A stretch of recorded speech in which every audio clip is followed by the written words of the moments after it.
Good morning, students. Now, today, beta, I am going to explain the case studies that how can we read and solve the case studies of business study in our final exam and also in the terminal exam. So, ਜਿਵੇਂ ਕਿ ਬੇਟੇ ਅਸੀਂ ਜਾਣਦੇ ਹਾਂ ਕਿ ਸਾਡਾ first term ਦਾ syllabus almost done ਆ only and only one topic ਤੁਹਾਡਾ ਰਹਿੰਦਾ ਹੈ that are process of controlling ਅਤੇ ਫਸਟ ਟਰਮ ਦਾ ਸਿਲੇਬਸ ਜਿਹੜਾ ਤੁਹਾਡਾ ਆਲਮੋਸਟ ਕੰਪਲੀਟ ਹੋ ਚੁੱਕਾ ਹੈ ਸੋ ਦੈਟਸ ਵਾਈ ਅਸੀਂ ਫਸਟ ਚੈਪਟਰ ਤੋਂ ਰਿਵੀਜ਼ਨ ਜਿਹੜੀ ਆ ਉਹਨੂੰ ਸਟਾਰਟ ਕਰਾਂਗੇ with the help of case study practice ਮੈਂ ਤੁਹਾਨੂੰ ਅੱਜ ਤੋਂ ਹੀ ਰਿਵੀਜ਼ਨ ਜਿਹੜੀ ਹੈ ਸਟਾਰਟ ਕਰਵਾਵਾਂਗੀ through Google classroom okay so first of all how can we solve the case studies which are available in the final exams.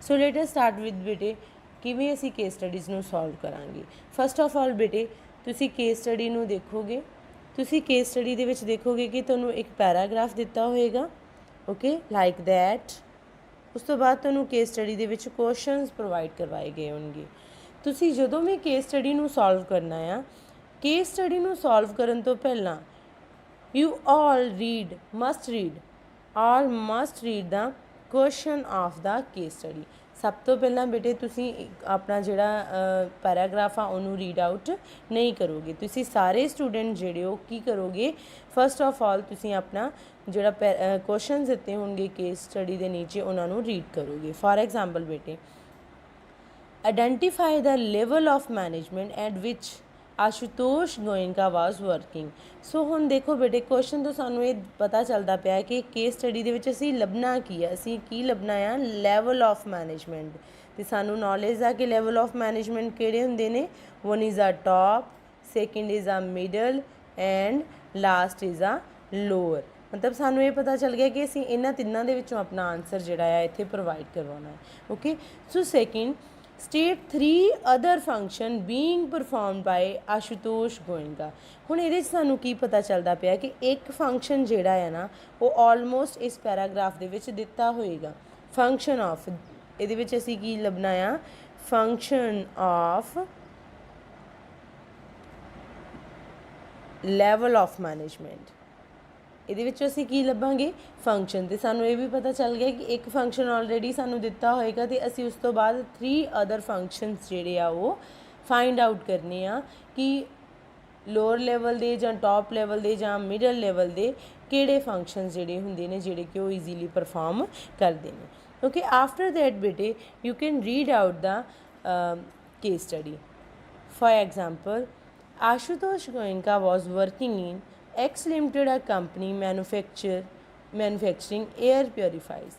He found that the profit has started declining from the last 6 months. Ashutosh Goenka ਜਿਹੜਾ ਸੀਗਾ ਬੇਟਾ ਉਹ air purify company ਦੇ ਵਿੱਚ work ਕਰਦਾ ਸੀਗਾ ਜਿਹਨੇ ਇਹ ਦੇਖਿਆ ਕਿ during the last 6 month profit ਜਿਹੜੇ ਆ ਉਹ ਡਿਕਲਾਈਨ ਘਟਦੇ ਪਏ ਨੇ profit has an implication of for the survival of the firm ਜਦ ਕਿ ਉਹਨੂੰ ਪਤਾ ਸੀਗਾ ਕਿ ਪ੍ਰੋਫਿਟ ਜਿਹੜੇ ਆ ਉਹ ਫਰਮ ਦੀ ਸਰਵਾਈਵਲ ਵਾਸਤੇ ਬਹੁਤ ਇੰਪੋਰਟੈਂਟ ਹੁੰਦੇ ਨੇ okay so he analyzed the business environment to find out the reason for this decline ਤੇ ਉਹਨੇ ਕੀ ਕੀਤਾ ਉਹਨੇ ਬਿਜ਼ਨਸ ਇਨਵਾਇਰਨਮੈਂਟ ਨੂੰ ਐਨਾਲਾਈਜ਼ ਕਰਨਾ ਸਟਾਰਟ ਕੀਤਾ ਕਿ ਕਿਹਦੇ ਕਰਕੇ ਸਾਡੇ ਪ੍ਰੋਫਿਟ ਜਿਹੜੇ ਆ ਉਹ ਡਿਕਲਾਈਨ ਹੋ ਰਹੇ ਨੇ ਸੋ ਬੇਟੇ ਹੁਣ ਅਸੀਂ ਦੁਬਾਰਾ ਇੱਕ ਕੇਸ ਸਟੱਡੀ ਨੂੰ ਪੜ੍ਹਿਆ ਅੰਡਰਸਟੈਂਡ ਕੀਤਾ ਨਾਓ ਅਸੀਂ ਫਿਰ ਕੁਐਸਚਨ 'ਤੇ ਆਵਾਂਗੇ ਕਿ ਕੁਐਸਚਨ ਦੇ ਵਿੱਚ ਕੀ ਪੁੱਛਿਆ ਗਿਆ ਹੈ ਕੁਐਸਚਨ 'ਚ ਪੁੱਛਿਆ ਗਿਆ ਹੈ identify the level of management at which Ashutosh Goenka was working level of management ਅਸੀਂ ਕਿਹਦੇ ਵਿੱਚੋਂ ਲੱਭਣੇ ਆ one is uh top middle and lower ਜੇਕਰ ਅਸੀਂ ਗੱਲ ਕਰੀਏ ਤਾਂ ਪ੍ਰੋਫਿਟ ਦੇ ਰਿਗਾਰਡਿੰਗ ਡਿਸੀਜ਼ਨ ਕਿਹੜੇ ਲੈਵਲ ਦੇ ਦੁਆਰਾ ਲਏ ਜਾਂਦੇ ਆ ਟੋਪ ਲੈਵਲ ਮੈਨੇਜਮੈਂਟ ਦੇ ਦੁਆਰਾ ਸੋ ਫਸਟ ਦਾ ਆਨਸਰ ਕੀ ਹੋਏਗਾ ਤੁਹਾਡਾ top level management and second 3 other function first function ਉਹ ਪਰਫਾਰਮ ਕਰ ਰਿਹਾ ਹੈ ਕਿ ਉਹਨੇ ਬਿਜ਼ਨਸ ਇਨਵਾਇਰਨਮੈਂਟ ਨੂੰ ਜੱਜ ਕਰ ਰਿਹਾ ਆ so that they can find out the reason for declining the profit in the organisation okay so 3 other functions ਕਿਹੜੇ ਹੋਣਗੇ ਬੇਟੇ he is responsible for formulating the overall organization goal and strategies ਉਹ responsible ਆ ਕਿ ਉਹ ਕਿਸ ਤਰੀਕੇ ਨਾਲ ਗੋਲ ਅਤੇ ਸਟਰੈਟਜੀ ਨੂੰ ਕੰਪਲੀਟ ਕਰੇਗਾ। He responsible for all the business activity and its impact on society. ਅਤੇ ਨਾਲ ਹੀ ਉਹਨੂੰ ਇਹ ਵੀ ਪਤਾ ਹੋਏਗਾ ਕਿ ਉਹਨੇ ਬਿਜ਼ਨਸ ਐਕਟੀਵਿਟੀਜ਼ ਨੂੰ ਕਿਸ ਤਰੀਕੇ ਨਾਲ ਨਿਭਾਉਣਾ ਆ ਅਤੇ ਸੁਸਾਇਟੀ 'ਤੇ ਜਿਹੜਾ ਬੈਡ ਇੰਪੈਕਟ ਪੈਂਦਾ ਪਿਆ ਉਹਨੂੰ ਕਿਵੇਂ ਰਿਮੂਵ ਕਰਨਾ ਆ ਜਾਂ ਸੁਸਾਇਟੀ ਵਿੱਚ ਆਪਣਾ ਇੰਪੈਕਟ ਜਿਹੜਾ ਉਹ ਕਿਵੇਂ ਇੰਪਰੂਵ ਕਰੇਗਾ। He has to coordinate the activity of different department in pursuit of common goal। ਤੇ ਈਵਨ ਉਹ ਐਕਟੀਵਿਟੀਜ਼ ਨੂੰ ਦੂਸਰੇ ਡਿਪਾਰਟਮੈਂਟ ਦੇ ਨਾਲ ਵੀ ਕੋਆਰਡੀਨੇਟ ਕਰੇਗਾ so that they can achieve the common goal of the organisation. Okay, ਜਿਸ ਤਰੀਕੇ ਨਾਲ ਕਿ ਬੇਟੇ ਫਸਟ ਕੁਐਸਚਨ ਦਾ ਆਂਸਰ ਸੀਗਾ Ashutosh Goenka was working at top level management and 3 function being performed by him at the level are outlined below। ਕਿਹੜੇ ਕਿਹੜੇ function ਉਹਨੇ ਪਰਫਾਰਮ ਕੀਤੇ that are ਉਹਨੇ ਦੇਖਿਆ ਕਿ ਕਿਸ ਤਰੀਕੇ ਨਾਲ ਅਸੀਂ ਆਪਣਾ ਗੋਲ ਸਟ੍ਰੈਟਜੀਸ ਕੰਪਲੀਟ ਕਰਾਂਗੇ, ਇੰਪੈਕਟ ਆਫ ਸੁਸਾਇਟੀ ਦੇ ਵਿੱਚ ਇੰਪਰੂਵ ਕਰਾਂਗੇ ਅਤੇ ਕਿਵੇਂ ਅਸੀਂ ਕੋਆਰਡੀਨੇਸ਼ਨ ਬਣਾਵਾਂਗੇ in between the different department of the organisation. Light us start with the second example that is ਆ ਸਭ ਤੋਂ ਪਹਿਲਾਂ ਬੇਟੇ ਇਹਦੇ ਵਿੱਚ ਵੀ ਤੁਹਾਨੂੰ ਇੱਕ ਪੈਰਾਗ੍ਰਾਫ ਦਿੱਤਾ ਹੈ। ਈਵਨ ਤੁਹਾਨੂੰ ਕੀ ਦਿੱਤਾ ਗਿਆ ਹੈ 2 ਕੁਐਸਚਨਸ ਦਿੱਤੇ ਗਏ ਨੇ। ਤੇ ਫਸਟ ਆਫ ਆਲ ਤੁਸੀਂ ਕੀ ਰੀਡ ਕਰੋਗੇ question identify and explain the objective of management discussed above. ਹੁਣ ਇੱਥੇ ਤੁਸੀਂ ਕੀ ਕਰਨਾ ਆ ਆਬਜੈਕਟਿਵ ਜਿਹੜੇ ਆ ਉਹਨਾਂ ਨੂੰ ਫਾਈਂਡ ਆਊਟ ਕਰਨਾ। ਅਤੇ ਤੁਹਾਨੂੰ ਪਤਾ ਹੈ ਆਬਜੈਕਟਿਵ ਕਿਹੜੇ ਹੈਗੇ ਹੁੰਦੇ ਨੇ ਸੋਸ਼ਲ ਪਰਸਨਲ ਆਬਜੈਕਟਿਵਸ। ਇਹਨਾਂ ਦੇ ਵਿੱਚੋਂ ਹੀ ਅਸੀਂ ਕੀ ਕਰਾਂਗੇ ਆਬਜੈਕਟਿਵਸ ਨੂੰ find out ਕਰਾਂਗੇ।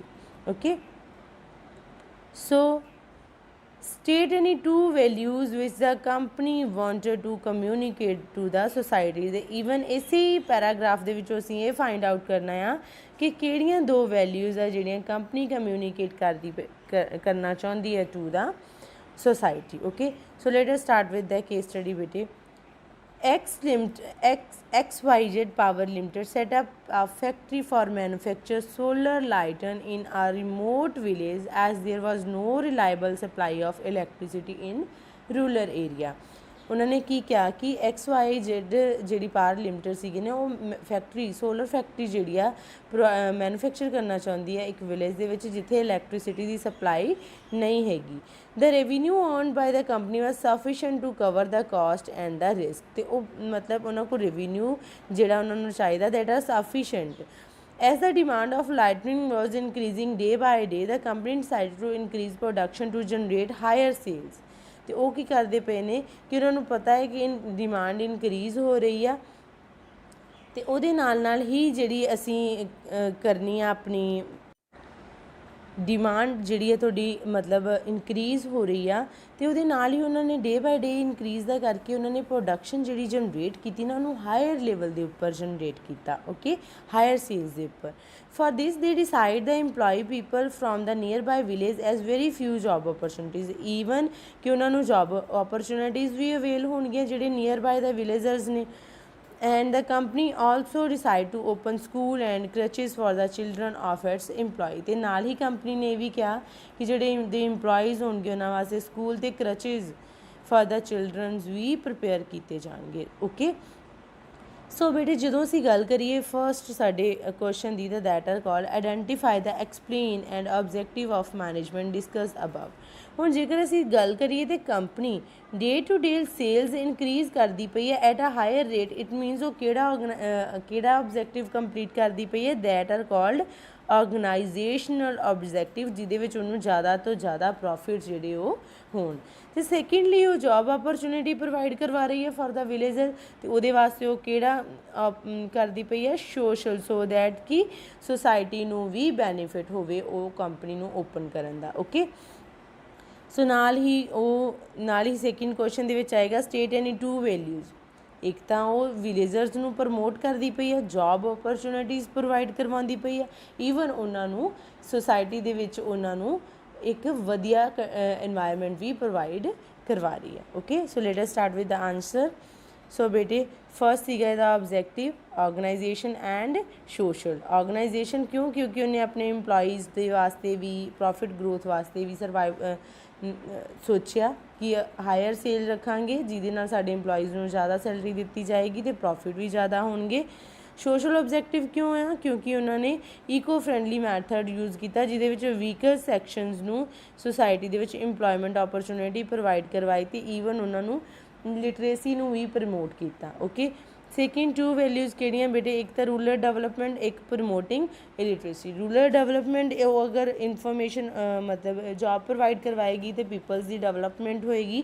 तो प्रमोटिंग लिटरेसी मीनस जो स्कूल क्रचिज खोल के देगी तो उत्थे जिहड़े पढ़न वाले स्टूडेंट्स हैगे आ उन्होंने नॉलेज गेन करने का मौका जिहड़ा वो मिल जाएगा।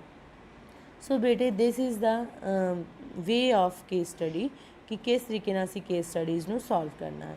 हुण मैं इहदे रिगार्डिंग तुहानूं क्लासरूम दे विच असाइनमेंट प्रोवाइड करवाई आ, वो असाइनमेंट तुसीं मैनूं सारे बच्चे सॉल्व करके प्रोवाइड करवाओगे सो दैट मैनूं ईजीली अंडरस्टैंड हो जाए कि तुसीं अपनी असाइनमेंट जिहड़ी आ उहनूं अपने जिहड़ा टॉपिक है इनू ईजीली क्लीयर कर दिता है कि नहीं। एंड वो जी थोड़ी असाइनमेंट होएगी that are regarding the chapter number 1 nature and significance of management. And if you have any query regarding that you can ask me through WhatsApp calling. Thanks and have a nice day.